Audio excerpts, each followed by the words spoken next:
Terima kasih Tan Sri Pengerusi. Pertamanya saya ingin sentuh butiran 020300.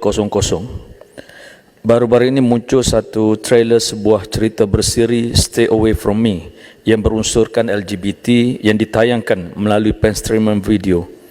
Saya kira pihak kementerian sewajarnya lebih terkehadapan dalam menangani kemunculan video-video sebegini yang boleh merosakkan masa depan masyarakat dalam negara, terutamanya anak-anak muda kita.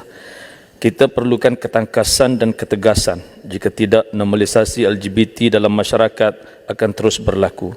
Ini sesuatu yang harus kita bimbangkan dan perlu diberi perhatian serius oleh kerajaan. Oleh itu, saya mahu penjelasan kementerian berhubung dengan penularan cerita ini, khususnya sejauh manakah pengawalan yang dilakukan oleh kementerian terhadap kandungan media sosial yang boleh merosakkan pemikiran masyarakat serta penyerapan budaya normalisasi LGBT ini. Seterusnya butiran 020600.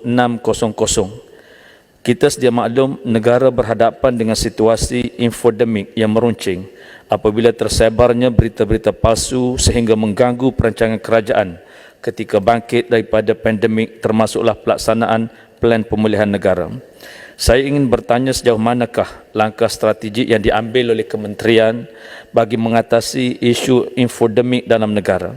Berapa jumlah yang telah didakwa di bawah Akta Komunikasi dan Multimedia 1998 sepanjang tahun ini.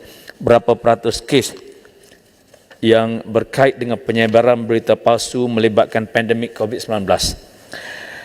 Apakah kementerian merancang untuk meminda Akta Komunikasi dan Multimedia ini dalam usaha mengekang infodemik serta penyebaran berita palsu secara jangka masa panjang? Di sini peranan media juga sangat penting bagi memastikan pengawalan berita yang sahih serta memastikan masyarakat mendapat berita yang tepat. Kita sedia menghormati kebebasan media. Namun apakah ada libat urus dengan pihak media bagi memastikan saluran maklumat yang berkesan supaya masyarakat tidak dikelirukan dengan penularan berita-berita palsu. Seterusnya butiran 040300.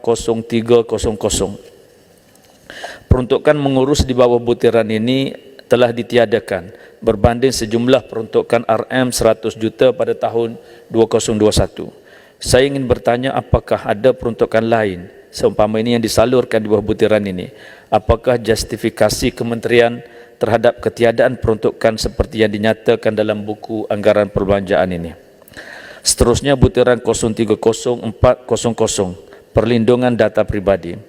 Kementerian menjelaskan 20,025 kes talian telefon ditamatkan atas kesalahan mesej spam kerana mempromosikan judi dalam talian, pinjaman tidak berlesen dan sebagainya sepanjang 2018 sehingga 31 Oktober 2021.